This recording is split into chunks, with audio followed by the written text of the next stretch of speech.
they get their executions now better, faster, cheaper than ever before. My experiences in financial services and in high-frequency trading told me that wasn't true. So who is right? High-speed trading is a hot topic and a huge moneymaker. Roughly half of all trading is done by high-speed trading firms. So is it a good thing for the markets or a bad thing for society? How does it help? Who gets burned? We decided to start at Citadel, one of the largest market makers and high-speed trading firms in the country. This business appears to be lucrative for Citadel. Its founder and CEO, Kenneth Griffin, made $900 million last year, according to Institutional Investor.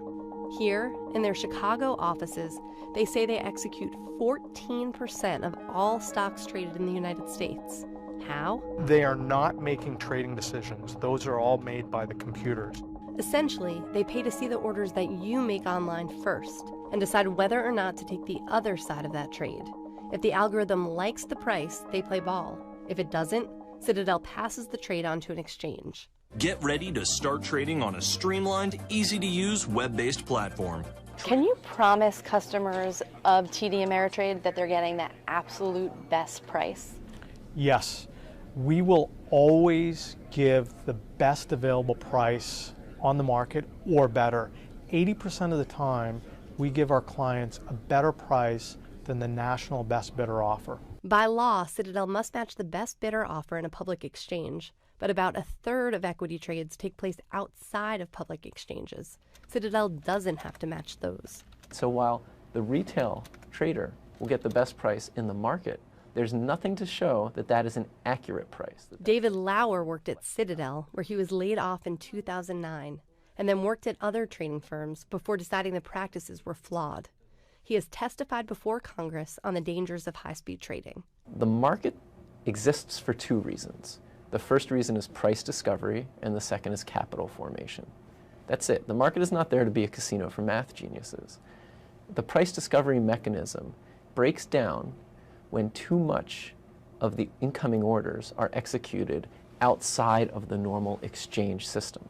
And there have been several studies that have demonstrated that at the 40% mark, it acts as a disincentive for people to post orders on the marketplace. We are right at the 40% threshold now for volume that is happening off exchange. I can say to my customers, you're getting the best available bidder price out there, but if there's someone that's willing to pay more and they're not telling us and they're not posting on an exchange, you know, that's just how the market works. Part of that is these pay-for-order flow arrangements that retailers have with wholesalers. Market makers stop posting orders on the lit market. Other countries have recognized this problem, Canada especially. Recently they passed what's called the trade-out rule, which imposes a burden if you're going to execute off-exchange. And that has driven dark volume down to around 2 to 3% of the Canadian markets. Now, some will argue that's a bit extreme, and it might be, but 40% is another extreme. And we are doing more harm than good when we're at that level. The major exchanges over the last 10 or 15 years have lost a lot of market share. 80% of all New York Stock Exchange stocks used to be traded on the New York Stock Exchange floor. Now that number is 11%. Unfortunately, the exchanges are reacting to loss of market share by trying to get the regulators to protect their business model. We're not very supportive of that. Citadel also argues they are bringing high-speed trading technology to the masses. I think the automation of the markets has resulted in a much better outcome for average, everyday retail investors. We have state-of-the-art technology and infrastructure and one of the fastest trading systems around.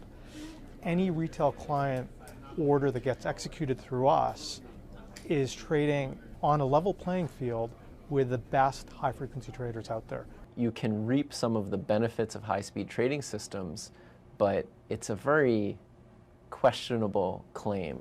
As soon as you've looked at something and clicked, or typed in something and clicked, the benefits don't accrue to you because you've already taken hundreds of milliseconds to take an action, and that's just an eternity in the world of high-frequency trading. When I was sitting on a high-frequency trading desk, and the guy next to me had a PhD in bioinformatics, the guy on the other side had a PhD in climate science from Harvard. The guy behind me designed semiconductors for Intel, and another guy had a master's in math from MIT. And these guys are all working on an HFT desk. You could have had someone looking for a cure for cancer, someone helping address the issues of global warming, another one leading advances in semiconductor design and technology, and yet here they are trying to find their fortune on Wall Street.